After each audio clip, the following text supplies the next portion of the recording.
అమెరికాపై మంచు తుఫాను పంజా విసురుతోంది. పలు రాష్ట్రాల్లో భారీగా హిమపాతం కురుస్తుంది.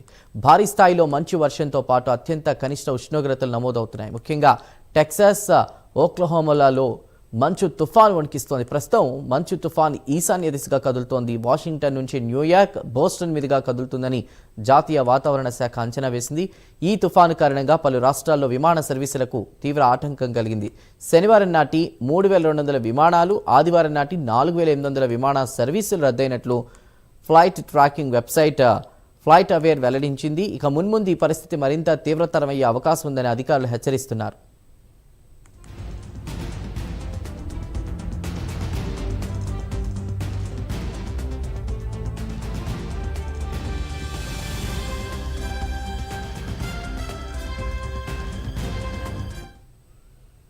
తుఫాను ప్రభావంతో రవాణా సర్వీసులకు కూడా తీవ్ర అంతరాయం కలుగొచ్చిన అంచనా వేశారు. ఈ తుఫాను వల్ల 20 కోట్ల మందికి పైగా ప్రజలు ప్రభావితం కానున్నట్లు యుఎస్ అధికారులు వెల్లడించారు. అత్యవసరమైతే తప్ప ఎవరూ బయటకు రావద్దని ఇప్పటికే అధికారులు హెచ్చరికలు జారీ చేశారు. దీంతో Kentucky, Virginia, Kansas, Arkansas, Georgia, Mississippi సహా పలు రాష్ట్రాలు వాతావరణ ఎమర్జెన్సీ విధించాయి. ఇక మిస్సిసిప్పి, ఫ్లోరిడా వంటి దక్షిణాది రాష్ట్రాల్లో చలి తీవ్రత ఎక్కువగా ఉంది.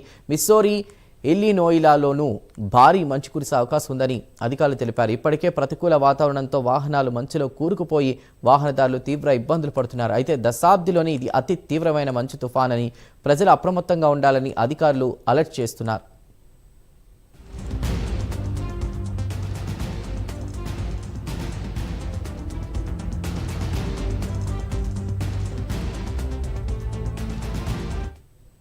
యుఎస్ అధికారుల హెచ్చరికలతో ఈ నేపథ్యంలో కూడా చికాగో, ఇతర మిడ్వెస్టర్న్ నగరాల్లోని పాఠశాలలకు సెలవు ప్రకటించారు. చర్చ్లు, సండే ఈవెంట్స్, కార్నివాల్ను సైతం రద్దు చేశారు. టెక్సాస్లోని కొన్ని ప్రాంతాల్లో భారీగా మంచు కురుస్తూ ఉండడంతో విద్యుత్కు అంతరాయం ఏర్పడింది. అయితే తుఫాను ముగిసిన తర్వాత మంచు తీవ్రత అధికంగా ఉంటుందని వాతావరణ శాఖ తెలిపింది. దీంతో కొన్ని రోజులు ఇంటికే పరిమితం కావాల్సి ఉంటుందని ప్రజలు ఆహార పదార్థాలు కొనుగోలు చేస్తున్నారు.